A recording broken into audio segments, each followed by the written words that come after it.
There are four people in our group. The four of us agreed upon 13 days on Sheldon Stern's The Cuban Missile Crisis in American Memory. Myself, Francis Michael Links, student number 1747077, will be talking about 13 days and relationship to historic events during the Cuban Missile Crisis. Jesse Summit, who will be talking about the Cuban Missile Crisis. Kate Can, who will be talking about critical reflection, insight into the message 13 days says about war. Chantal Fuller, who will be describing the companion reading Cuban Missile Crisis in American Memory by Sheldon Stern and how the reading influenced her viewing of 13 Days. 13 Days is directed by Roger Donaldson. It is a docudrama based on the Cuban Missile Crisis from the perspective of the United States political leadership. 13 Days has been described as illustrating the power and peril of the American presidency in a dramatic exploration that captures the urgency, suspense, and paralyzing chaos of the Cuban Missile Crisis.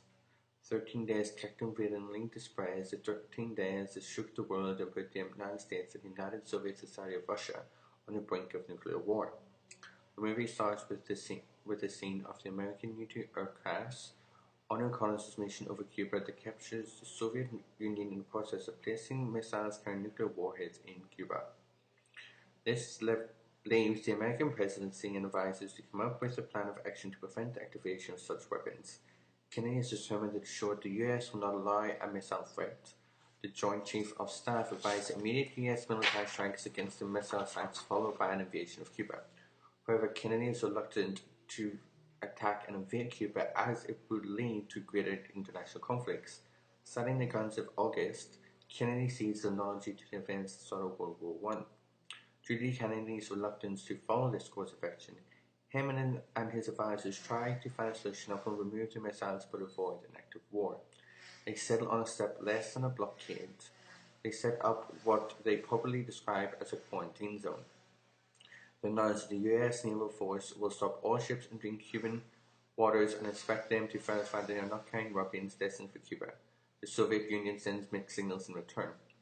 A reporter from ABC News is contacted by a Soviet emissary, and through the spec channel communication method, the Soviets offer to remove the missiles in exchange for public assurances that the U.S. will not invade Cuba. A similar message is in the same tone is received, which is assumed to be from the Soviet premier. This is followed by a harsher message, which is assumed to be from the Politburo. There are several missteps during the crisis. The first is the defense readiness level of the Strategic Air Command was raised to DEFCON 2. Second, a nuclear weapon test proceeds and a routine test launch of a UN offensive missile is carried out, both without the authorization of the President. In a bid for time when under intense pressure from the military for an immediate attack, Kennedy approves the Joint Chiefs plan. A reconnaissance plane is sent to gather intelligence for the attack. This plane is shot down. Kennedy makes the final attempt to avoid war by sending his brother to meet with the Soviet ambassador. The ambassador puts forward the same conditions which conveyed the message from the Soviets: removal of Jupiter missiles from Turkey, and assurances of no attacks or invasion of Cuba. The US agrees to this on condition they have 6 months to remove the Jupiter missiles. The Soviets announced they will remove their missiles from Cuba, thus preventing a war that could escalate to the use of nuclear weapons. The film ends with President Kennedy dictating a letter of condolence to the family of the reconnaissance pilot. 13 Days is loosely based on the Kennedy tapes inside the White House during the Cuban Missile Crisis by Ernst May and Philip Zelikow, but is also based upon recordings basically by JFK. Although it is based on these sources, it takes great dramatic license, which causes some historical inaccuracies throughout the movie. However, even though these inaccuracies, it is still far more accurate than past productions would cause it to be certainly original. Igmia widely agreed that even though 13 Days is not a documentary, it accurately demonstrates central themes that are faithful to what happened during the Cuban Missile Crisis. 13 Days is dramatization, and due to this, it gets a number of historical facts wrong. It is often putting the right words into the wrong mouth. Inflating O'Donnell's role, however, it is only once or twice that he says something that he might not actually have done or said. O'Donnell is normally the type of person historians usually neglect. Inflating O'Donnell's role was to offer an inside man that saw everything going on but was not a policy contestant, thus evaluating the crisis from the point almost as an ordinary citizen. Caricaturing the military leadership as a warmongering monolith, miniaturizing most of the other advisors. The movie skews many small points and a few large ones, but this is due to depicting such a large time frame in such a small time. 13 Days is scrupulously accurate on the small matters which cause it to be criticized in the big matters. 13 Days does get two things right. The world was closer to nuclear war than it ever was before or since. President Kennedy did a hell of a job. The historical accuracy of 13 Days can be seen in three different ways. We expect presentation that was a real crisis in the medical sense of involving life and death. The mounting risk of local catastrophe, it accurately reproduces the restraint within the White House at the time. It incorporates realistic footage of Soviet missile sites in Cuba and of American U-2s swooping over the sites and of bombers, carrier aircrafts, and US missiles preparing for action. It can be said that even with all these inaccuracies, 13 Days is still the most accurate production on the Cuban Missile Crisis. Due to this, 13 Days has, and still is, a good historical starting point for any individual looking to start studying the.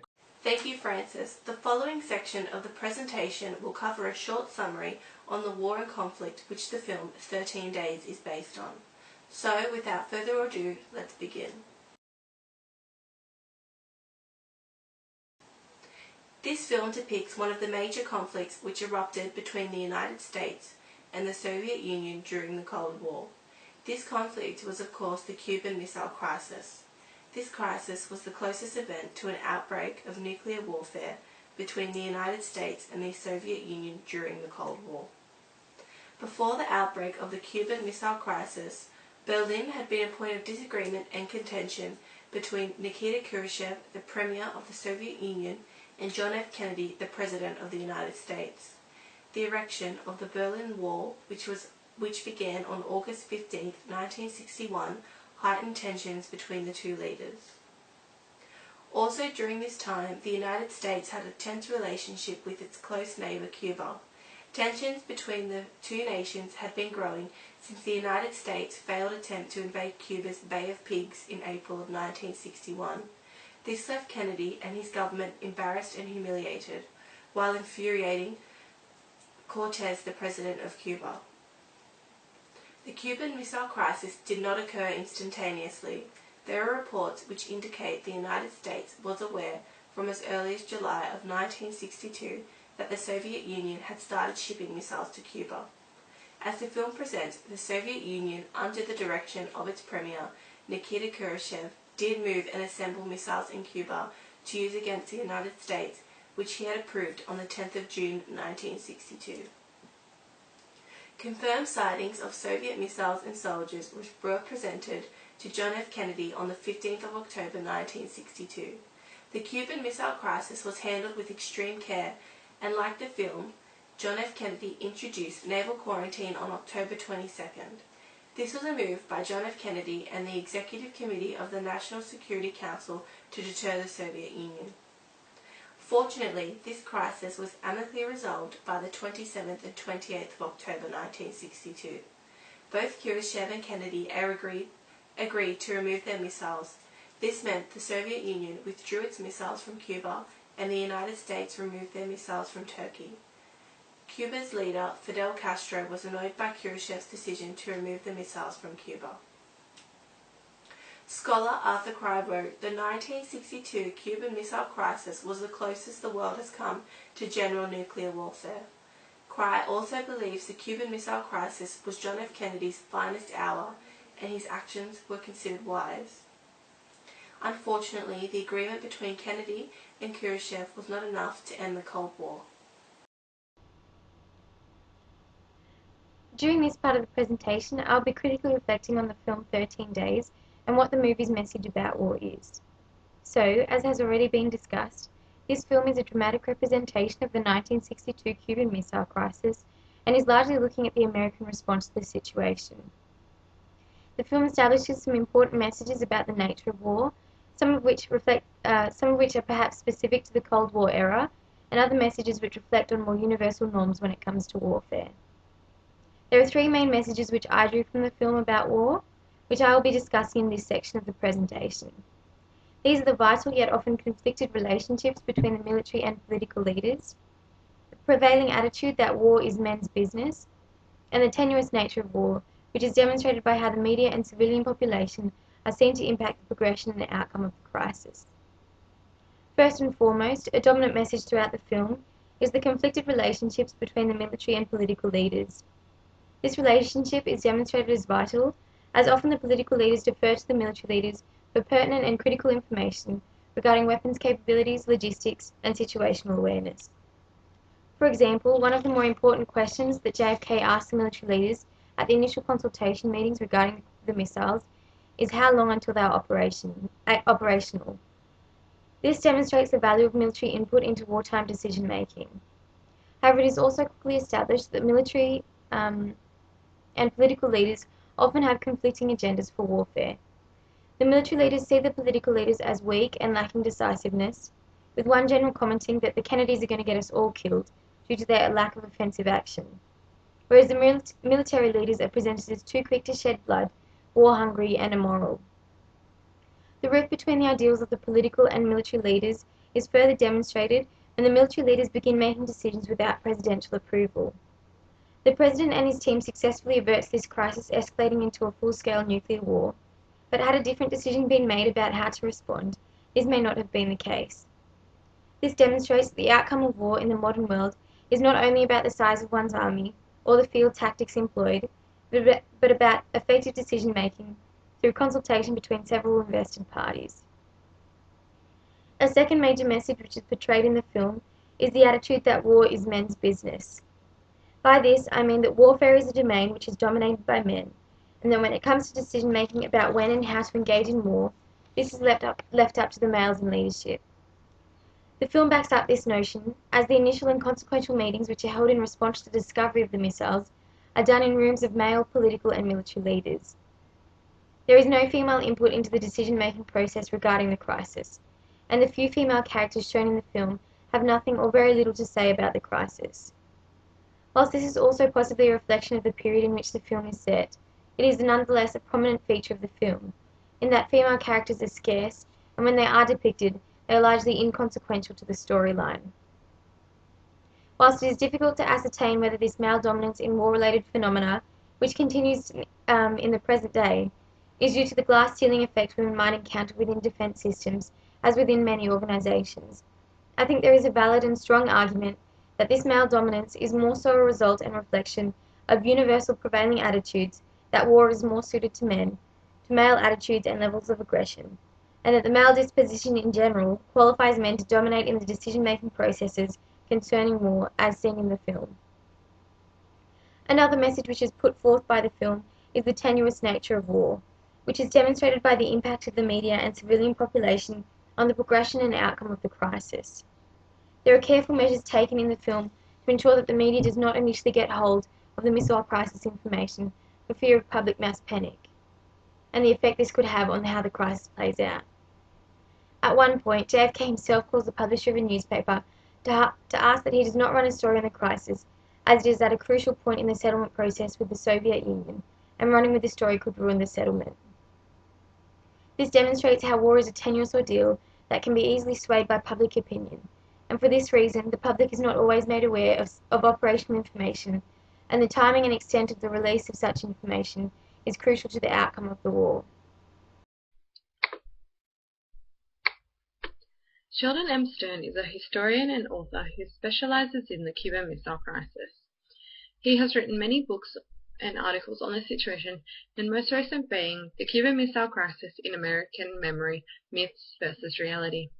He claimed to write this book to close a critical gap in the historiographical record, as he believes the myths surrounding the event during the Cold War are believed more than the factual evidence, such as the recently declassified White House recordings from John F. Kennedy's presidency, including the Cuban Missile time. Stern was a Kennedy Library historian, and this allowed him access to the recordings before they had been declassified, which gave him a primary source to better understand these critical 13 days. He used these tapes to demonstrate the immense pressure Kennedy was under in order to protect the world from nuclear warfare. Stern uses both the tapes and the other declassified information, especially those from the Soviet Union, as most of the recounts of the crisis were influenced by Washington and American perspective. New research suggests that it was Castro who wanted Khrushchev to engage in the first nuclear strike against the United States of America if they invaded Cuba. However, the Soviet Union official believed this to be a request for the first nuclear strike in nuclear warfare and refused. The position of Khrushchev is again seen during his reaction to Soviet soldiers located in Cuba shooting down an American U-2 plane. He claimed that they were acting upon their own accord and their actions were both careless and destructive. It is now understood that John F. Kennedy did make the correct choice when deciding not to perform a retaliatory attack, despite stating it would occur days before. This new information is excluded from the film 13 Days, possibly to provide a certain position of the audience towards the actions of the president and to support American patriotism. By leaving out his want to attack the Soviet base, which fired upon his aeroplane, it can be seen that he was always calm and collected. Stern uses his book to defend the authenticity of the White House recordings and continues to explain how it would be almost impossible for these to be fabricated, as it was only John F. Kennedy and Robert Kennedy who knew they were being recorded. Despite this, two of them knowing, Stern also believes they would have found it immensely difficult to influence responses, emotions, and conversations between themselves and the rest of the ex-com officials. He wholeheartedly believes that what was said by the president and his brother were influenced by their situation and their personal morals, not to benefit their own position. The film 13 Days is loosely based upon these recordings, but also includes the Hollywood drama required for films to become a blockbuster. The film differs from factual evidence by giving more responsibility to Kenny O'Donnell, the character portrayed by actor Kevin Costner, possibly to avoid introducing too many characters into the film, and also to grow the character of O'Donnell, allowing for a well-known actor such as Costner to be willing to play the role. The film also ignores the acts of recording the conversations in the White House and discards the actions of the United States in searching for evidence and motives behind Cuba's acquisition of the missiles, as well as the motives behind Fidel Castro and Nikita Khrushchev. Another way Stern's book suggests the film was not historically accurate was through its portrayal of Robert Kennedy. The film suggests he is more placid and on par with its own recollection of the events, as stated in Robert Kennedy's book 13 Days, when compared to the recorded tapes. Upon reading Stern's book, it can be understood that the film does give a relatively accurate portrayal of the events, important people, and dialogue of the crucial 13 Days.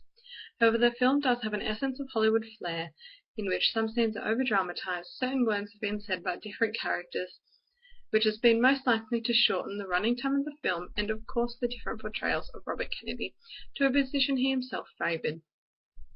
Due to this, the film cannot be seen as a documentary of the events. However, it was never intended to. It does give the audience an abridged version of arguably the most terrifying